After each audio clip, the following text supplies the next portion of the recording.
சரி, அப்போ நம்மளுக்கு 27 நட்சத்திரம். நம்ம கண்டிப்பா பெரிய ப்ராஜெக்ட் தான். ஆனால் நம்ம கிட்ட பொருளாதாரம் இல்லை, அது இல்லை, இது இல்லைங்கிறதெல்லாம் விட்டு நம்ம கடவுள் அடைய போறோம். அந்த கடவுள்கிட்ட போய் நம்ம ஜோசியரா இருந்து 27 நட்சத்திரத்தை இன்னைக்கு வரைக்கும் நீங்க கணக்கு போட்டு சொன்னதுக்கு உண்டான வீட்டுக்கு போயிட்டு வந்தா நம்ம குடும்ப பாரம்பரிய வம்சத்துக்கே நம்மளுக்கு ஒரு நல்லா இருக்கும். இது வரைக்கும் அவங்கவுங்க நம்ம கர்மவினை கோயில், முடக்கு கோயில், திதி கோயிலுக்கு போயிட்டு வாங்கன்னு சொல்றாங்க. இதையே 4-5 கோயிலுக்கு போயிட்டு வர்றாங்க. ஆனா போயிட்டு வந்து ஒரு சில போயிட்டு வந்து அப்போ இந்த நட்சத்திர வீட்டுக்குள்ள போயிட்டு வந்தா எல்லா தோசை நீங்கிடும். அப்ப நம்மளுடைய கர்மாவை ஏதாவது ஒரு வழியில நம்ம நிவர்த்தி பண்ணியாச்சுன்னு சொன்னா நம்ம ஜாதகம் முதல்ல சுத்தமாயிடும். நீங்க நல்லா யோசிச்சு பாருங்க, 27 நட்சத்திரத்து கோயிலுக்கு நீங்க போயிட்டு வந்தா என்ன பலன் நடக்குன்னு நல்லா யோசிங்க. அசுவதி நட்சத்திர கோயிலுக்கு போயிட்டு வந்து, பரணி நட்சத்திர கோயில் போயிட்டு வந்து, கார்த்திகை நட்சத்திர கோயிலுக்கு நீங்க போயிட்டு வந்தாச்சுன்னா மேச ராசியில இந்த 3 நட்சத்திரம் இருக்குது. நம்ம மேச ராசியில் இருக்கக்கூடிய சகல தோஷத்தையும் நம்ம நிவர்த்தி பண்ணிட்டோம். அந்த இடத்த சனி பார்த்தாலோ, குரு பார்த்தாலோ, புதன் பார்த்தாலோ, கலசர தோஷம் இருந்தாலோ, அந்த குள்ள ராகுகதி இருந்தாலோ, அந்த வீட்டுக்கு போயிட்டு வந்ததுனால அந்த வீட்டுக்குள்ள இருக்கக்கூடிய கிரக தோஷம் சேர்ந்து சுத்தமாயிருமா? எப்படி?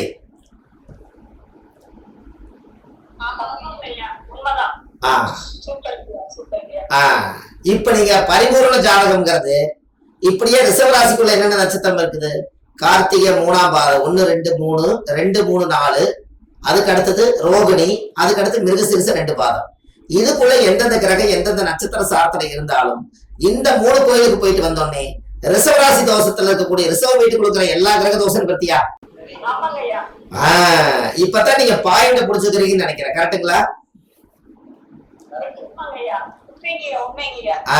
மிதுன ராசி வரும்போது மிருகசீரிஷ, திருவாதிரை, புனர்பூச நட்சத்திரம் 1ஆம் பாதம் வரைக்கும் மிதுனத்துல என்னென்ன கிரக தோஷங்கள் இருந்தாலும் எந்தெந்த கிரகங்கள் எந்தெந்த நட்சத்திர சாரத்துல இருந்தாலும் அந்த மிதுன வீட்டுக்குள்ள 3 நட்சத்திர கோயில் போயிட்டு வந்தீங்கன்னா மிதுன வீட்டுல இருக்கிற தோஷம் அனைத்தும் உங்க வீட்டை விட்டு போயிருச்சா?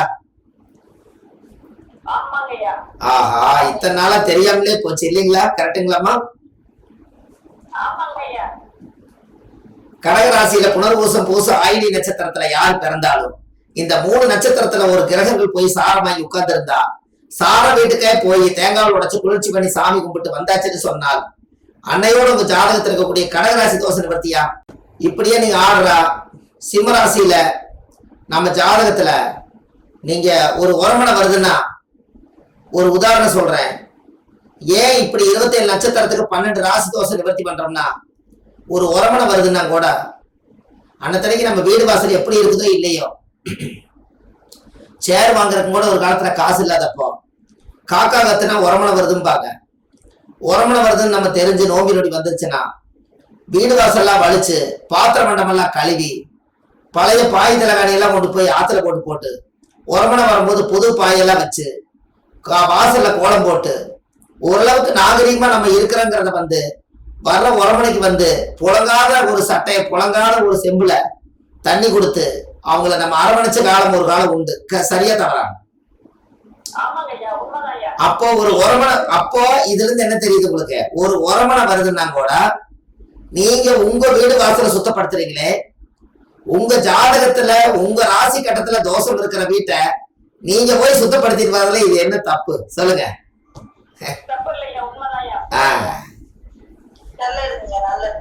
இதுக்கு உதாரணம் நான் இதை சொன்னேன். கரெக்டுங்களா? யாரோ ஒரு உரமனை நம்ம வீட்டுக்கு 2 நாள் தங்க போறாரு, அதுக்கு இவ்வளவு தூரம் வலிச்சு கழுவி எல்லா வேலையும் பண்றீங்க. கரெக்டுங்களா?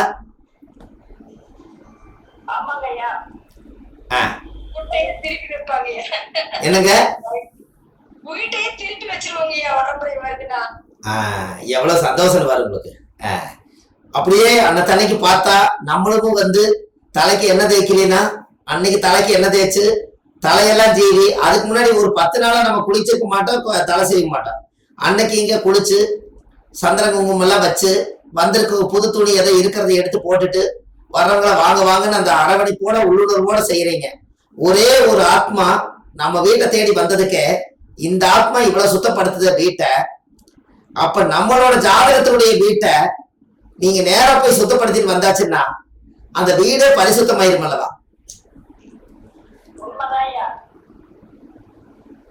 இப்ப கல்யாணம் ஆகாதவங்களுக்கு எல்லாம் நீங்க 7ஆம் இடத்துல என்ன கிரகம் இருக்குதோ, எந்த கிரகமா இருந்தாலும் சரி, யாருக்கு கல்யாணம் ஆகிறதா இருந்தாலும் சரி, ஒரு லக்கணம் ஒரு விருச்சிக லக்கணமா வச்சுக்கோங்க. 7ஆம் இடத்துல ஒரு குருவே இருக்கிறார். ஒரு உதாரணத்துக்கு குரு ஒரு மிருகசீரிஷ நட்சத்திரத்துல இருக்கிறார். இந்த 7 உடையவர் யாரு? விருச்சிக லக்கணத்துக்கு 7 உடையவர் யார்?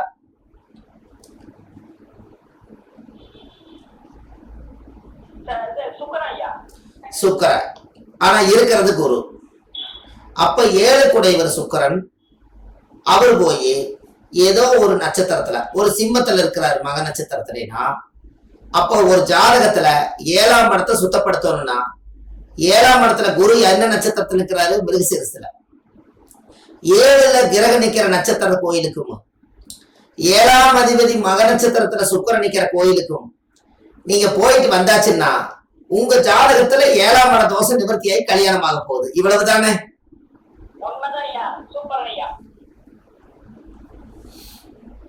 இனி யாருக்கு வேணாலும் நீங்க சொல்லலாமா?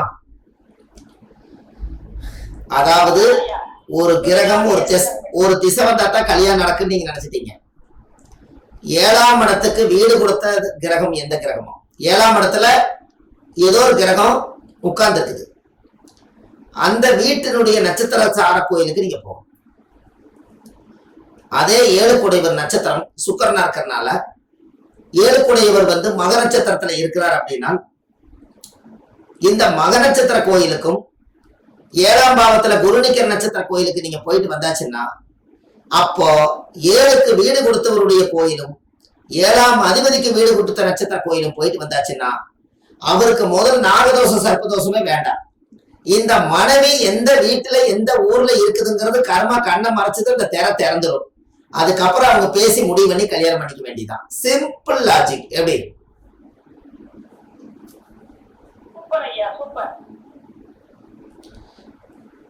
அம்மா உங்களுக்கு புரியுதா நாங்க சொல்றது?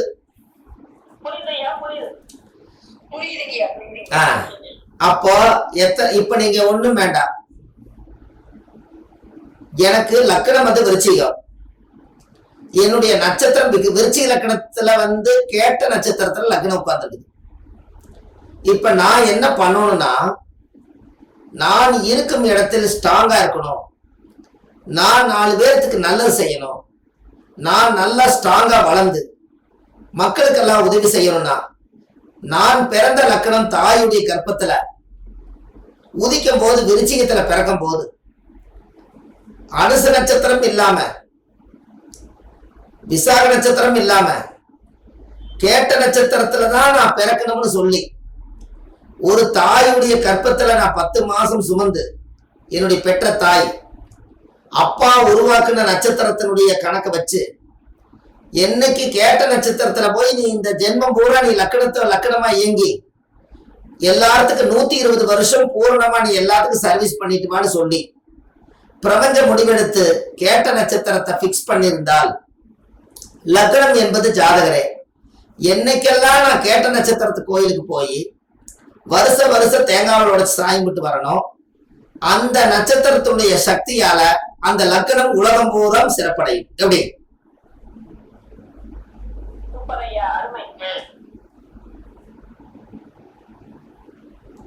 ஒண்ணு கருத்தை சொல்ல மாட்டேறீங்கள?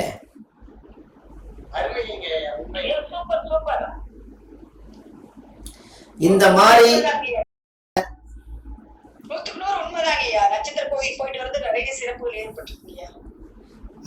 இத பாருங்க, அம்மா பேசுறாங்க, அவங்க வாழ்க்கையிலேயே ஒரு திருப்பு முனை. இப்ப அவங்க கோயிலுக்கு போயிட்டு வந்தாங்க, ஒரு நல்லது நடந்துச்சு. என்ன காரணம்? இதெல்லாம் எதனால நான் இதெல்லாம் சொல்ல வரேன்னா, இந்த 27 நட்சத்திரத்தை நீங்க 3 பாகமா பிரிங்க. எல்லாருமே 3 நட்சத்திரத்தை பிரிச்சிருக்காங்க அந்த காலத்துல.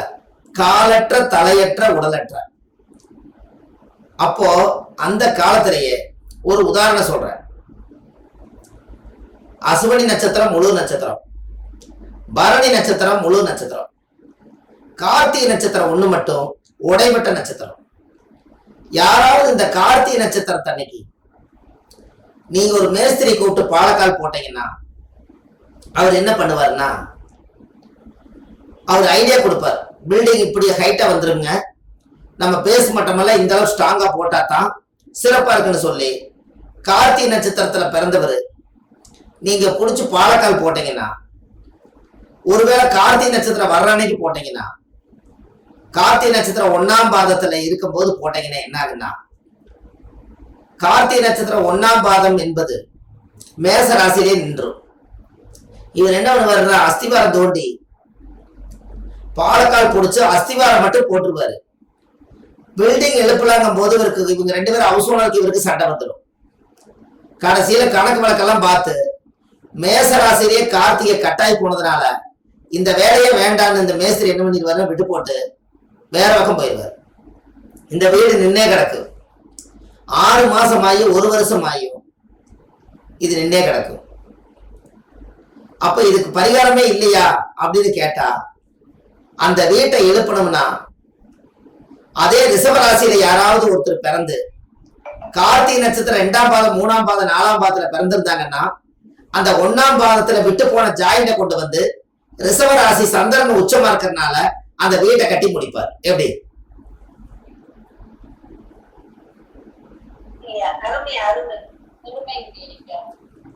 ஏன் அப்படின்னா காலச்சக்கரத்துக்கு 4ஆம் இடத கடக வீடு. அந்த கடகத்துக்கு அதிபதியாகப்பட்டவர் சந்திரன் ரிஷப வாகனத்துல உச்சமா இருக்கிறதுனால, அந்த ரிஷப வாகனத்துல உச்சமா இருக்கிறதுனால எதனால அந்த காலத்துல பசுமாட்டை கொண்டு வந்து கடைசியில வீடு புண்ணிய ஜனைக்கு கோமாதா வீட்டுக்குள்ள கொண்டு வந்தாங்கன்னா, ரிஷப வாகனத்துல சந்திரன் உச்சமா இருக்கிறதுனால வீட்டை கட்டி புண்ணியர்ஜனம் பண்ணி ரிஷப வாகனத்தை உள்ள கொண்டு வந்தாங்க. அதுதான் கோமாதா பூஜை. எப்படி?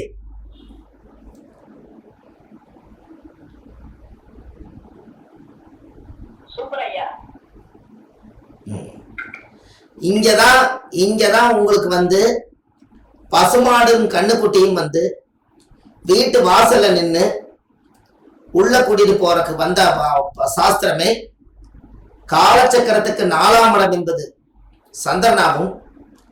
4 கூடியவரே வந்து ரிஷப ரோகிணி நட்சத்திர சந்திரன் உச்சத்தை இருந்தனால அது ரிஷப வாகனமா இருக்கிறதுனால வீட்டுக்குள்ள வந்து முதல்ல கோமாதா பூஜை பண்ணி எல்லா வீட்டுக்கும் மகாலட்சுமி வரணுங்கிறதுக்காக சுக்கரனுடைய ஆதிக்கத்தை வச்சுதான் முன்னோர்கள் அந்த காலத்துல உருவாக்கியிருக்காங்க. அப்போ இதுல இருந்து என்ன தெரியுதுங்க நம்மளுக்கு? இதுல இருந்து என்ன தெரியுதுன்னா, நம்மளோட வாழ்க்கையில நட்சத்திரத்தினுடைய கெட்டியா புடிச்சிட்டோம்னா, அந்த மண்ணை மிதிச்சிட்டோம்னா இன்னும் சிறப்பு. இன்னும் சொல்ல போனா சாமி கிட்ட ஒரு கோயிலையும் உத்தரவு கேட்டு மண் கலையும் எடுத்துட்டு வந்து ஒரு மண் கலையத்துல போய் ஒரு நட்சத்திர கோயிலுக்கு போகும்போதும் சாமியோட திருநூறு, சாமி கோயில் இருக்கிற சந்தனம், சாமிக்கு பூஜை பண்ண குங்குமம், சாமியோட பூமியில உத்தரவு கேட்டு கொஞ்சம் மண் எடுத்துட்டு வந்து ஒரு கலையத்துல கட்டி மஞ்சள் துணி போட்டு கட்டி பூஜை பண்ணி ஒரு நட்சத்திர கோயிலுக்கா ஒரு கலசத்தை உருவாக்கி வச்சு 27 நட்சத்திர கோயிலுக்கு 27 கலசம் வச்சு நீங்க வாழ்நாள் முழுவதும் அந்த நட்சத்திர பூஜை பண்ணிட்டு வந்தா உங்க ஜாதகத்துல நட்சத்திர தோஷமே இருக்காது என்று ஆதிகால பரிகாரம் கூறுகிறது. எப்படி?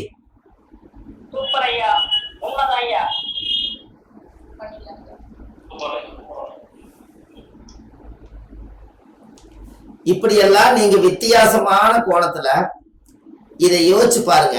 ஏன்னு கேட்டா ஒரு சித்தர்களுடைய கோவில்லையும் முன்னோர்கள் அந்த காலத்துல ஒரு சித்தர் ஆகணும்னா 27 நட்சத்திரத்தையும் பயணம் பண்ணி ஒரு கோயில்லையும் அந்த நட்சத்திரம் வரும் நாள்ல அவங்க தியானம் பண்ணி பார்த்து இந்த நட்சத்திரங்களுக்கெல்லாம் பவர் இருக்குதுன்னு சொல்லி அந்தந்த நட்சத்திரத்தினுடைய கருவறையில தெய்வங்களுக்கெல்லாம் சக்தி ஊட்டிட்டு போயிருக்காங்க.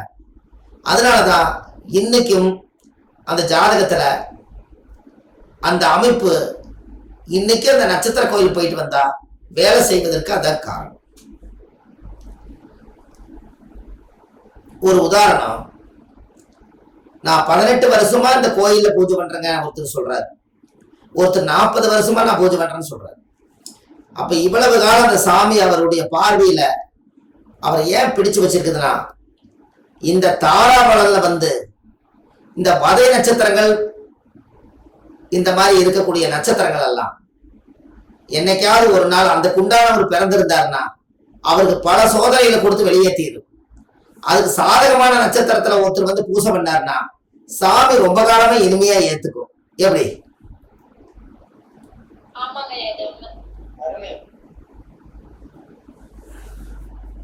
இப்ப உங்களுக்கு புரியுதுங்களா? அப்போ முன்னோர்கள் வழியில நாம நம்மளுக்கே 27 நட்சத்திர கோயிலுக்கு எதுக்காக போறோம்னா, நம்மளுக்கு பதை நட்சத்திரக்காரா இருந்தாலும் ஜாதகம் பார்த்து ஆகணும். நிலையான நட்சத்திரக்காரா இருந்தாலும் நம்ம ஜாதகம் பார்த்து ஆகணும். 7வது நட்சத்திரமா இருந்தாலும் நம்ம ஜாதகம் பார்த்து ஆகணும். 6, 8, 12 மறைவு நட்சத்திரங்கள் எதா இருந்தாலும் நம்ம ஜாதகம் பார்த்து ஆகணும். ஏன் அப்படின்னா, ஒரு ஜோதிடர் என்பவர் 27 நட்சத்திரம் 12 ராசி 9 கிரகத்துக்கே சொந்தக்காரவர். நமக்கு தனிப்பட்ட முறையில சாதகம் பார்க்காம பொதுமக்களுக்காக பார்க்கிற தர்ம வழி ஜாதகம் தான் இது.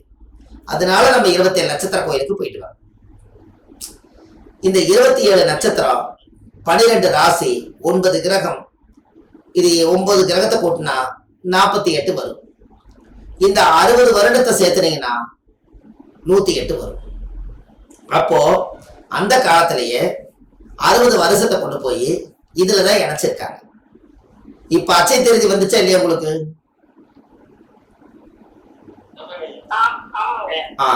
அப்ப என்ன அச்சை திருதி எங்க வச்சு ஆரம்பிச்சாங்க? பிரபா விகா சுக்கிலா பிரமோதா பிரம்மசுத்தி ஆங்கிரசி ஸ்ரீமுகா பவா யுவா தாது ஈஸ்வர பகதான்ய பிரமாதி விக்ரமா விசு சித்திரபானு சுபானு தாரணா பார்த்திப வியா. இது 60.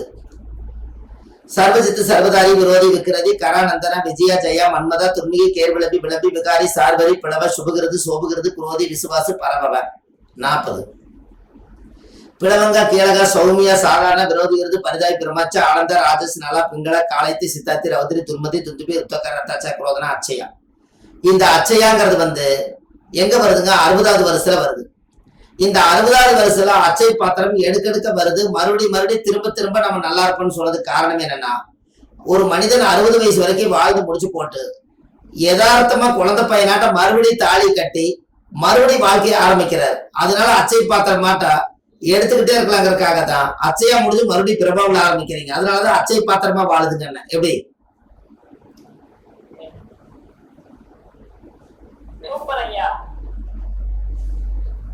அப்போ அச்சய திருதி அன்னைக்கு ஏது வச்சாங்கன்னா, ஒரு யுகம் முடிஞ்சது, மறுபடியும் 60ஆம் கல்யாணம் பண்ணி முடிச்சதுக்கு அப்புறம் மறுபடியும் வந்து அந்த பிரபா விவாவில இருந்து ஆரம்பிக்கணும். நீங்க ஒரு உதாரணம் நல்லா தெரிஞ்சுங்க.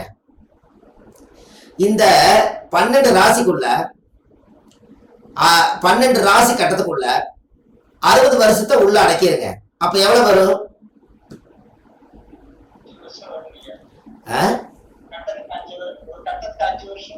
12 5 60 வருமா? பஞ்சபூதமா பிரிச்சீங்கன்னா, நீர் நெருப்பு காற்று பூமி ஆகாயன்னு 12 வரைக்கும் பிரிச்சீங்கன்னா, அச்சையா வரும்போது மேசத்துல இருந்து பிரபா ஆரம்பிச்சீங்கன்னா, அச்சையா வரும்போது எங்க வருதுங்க? மீன ராசி வருமா? மீனம் யாரோட வீடு? குருவோட நிறம் என்ன? குருவோட உலோகம் என்ன? அதனால அச்சை பாத்திரமா வந்திருக்காங்க அந்த காலத்துல. எப்படி?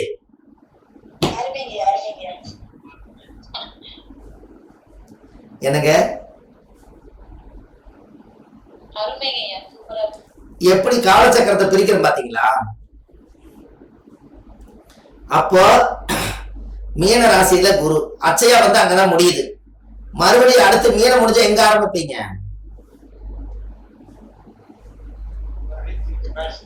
திரும்பி மேசத்துல பிரபா விவான ஆரம்பிப்பீங்க.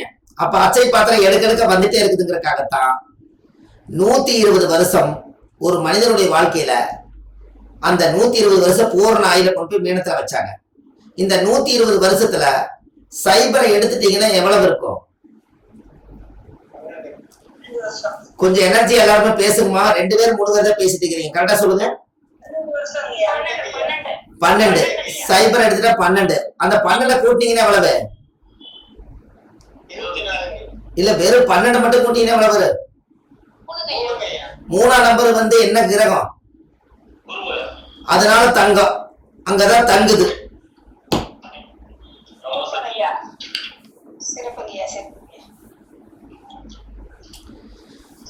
இப்போ இந்த இந்த பழைய நகையை போட்டுட்டு அட்சய திருதி அன்னைக்கு நான் ஒண்ணு எடுத்திருக்கேன். இது எத்தனை பவுன் எடுத்திருக்கிறேன்னு நீங்க யாராவது சொல்லுங்க. கொஞ்சம் பெருசுதான்.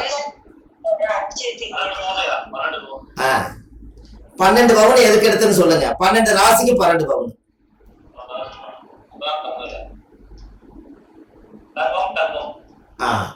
12 ராசிக்கு 12 பவுன். ஏன் 5 பவுன் 6 பவுன் எடுக்கலாம்? எதனாலன்னா நாம ராசியாவும் நட்சத்திரமாவும் ஜோதிடமாவும் இயங்கணும் அப்படிங்கிறதுக்காகத்தான் அதை நாம சொல்லி வைக்கிறோம். அப்ப இது வறுமைக்காகவோ வசதிக்காக செய்யறது அல்ல. நாம ஒரு 5 பவுன் நகை போடுறோம்னா பஞ்சபூதம் வேலை செய்யுது. நம்மளுக்கு ஒரு 12 பவுன் போட்டா 12 ராசி வேலை செய்யுது. 9 பவுன் போட்டா நவகிரகம் வேலை செய்யுது. இதே போலதான் நீங்க கிரகத்தை ஒன்றி வாழணும்னா ஒரு ஜாதகத்துல சனியும் செவ்வாயும் உங்களுக்கு பகையா இருந்துச்சுன்னா சனிக்கிழமைக்கு சிவப்பு துணி போட்டீங்கன்னா பிரச்சனை, செவ்வாய்க்கிழமைக்கு கருப்பு துணி போட்டீங்கன்னா பிரச்சனை. எப்படி?